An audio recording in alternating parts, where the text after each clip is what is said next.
Do you want to know how you can make multiple accounts in Temu? If yes, then this video is for you.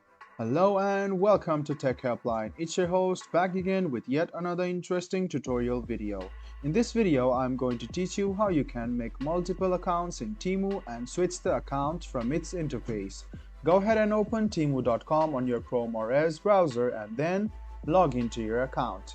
Now if you hover around on your profile, if you scroll down, you can see Switch Account. Go ahead and click Switch Account and click Add Account.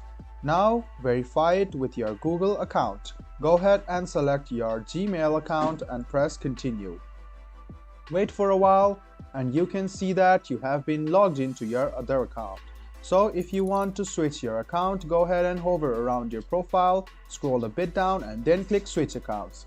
You can now see that there are two accounts, and you can switch between these two. And if you want to add another account, just go ahead and click Add Account and register with your email or phone number. Or if you want to make it easy, if you scroll down, you can see Google, Facebook, Apple and Twitter.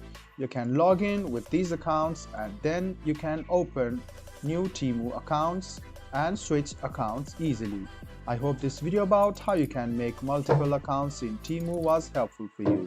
If you still have any kind of confusion, please do mention us on the comment section down below. Like the video, subscribe to the channel and do hit the bell button for more. Hope to see you in the next video as well. Until then, goodbye, take care and make sure you enjoy.